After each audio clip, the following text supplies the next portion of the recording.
Listening Exam 6. Part 3. Extract 0. Example. What do these people do all day? It's certainly not dealing with the customers, even though that's what they're supposed to do.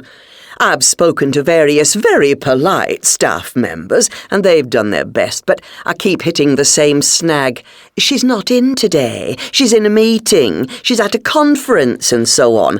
I have to get her to deal with it, though, because she's the senior person, and she's the one that has to authorise the documents I need.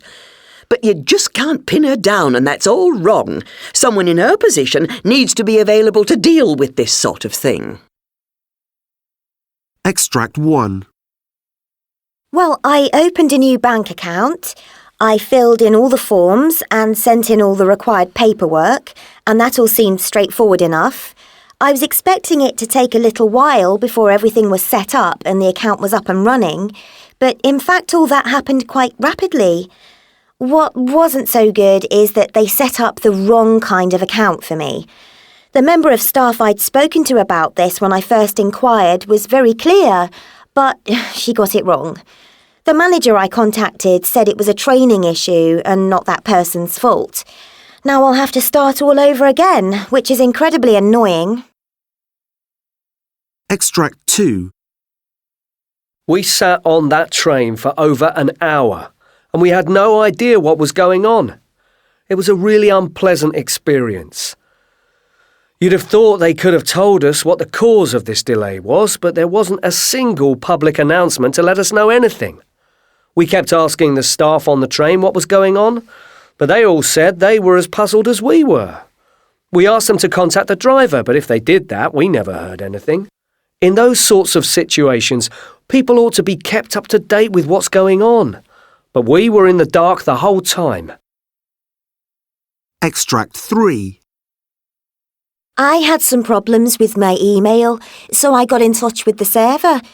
Well, I got lost in that conversation pretty quickly.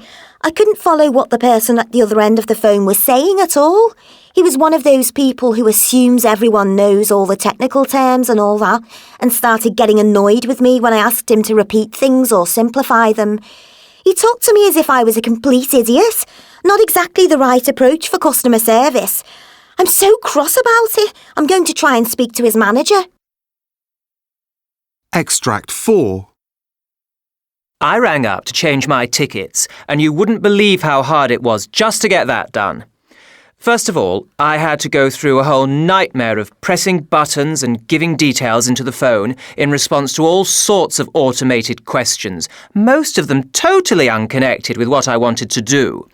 Then I had to be transferred over and over again to exactly the right person to deal with this particular issue. When I actually spoke to that person, the change got made with no fuss at all, but just getting to that point was such a performance. I said to the staff member on the phone that it was all a totally unnecessary palaver, and she said she quite agreed and I should tell the management that. Extract 5. If it had been the first time, I wouldn't have been so annoyed.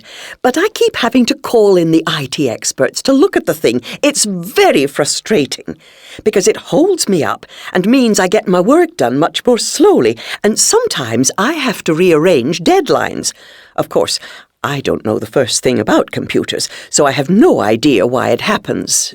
To be honest, I'm not sure the IT people really know either, but surely the thing shouldn't go wrong all the time, should it? I mean, you have to expect problems with anything technological, I know, but this is too much. And my boss just shrugs his shoulders when I try to raise the issue with him.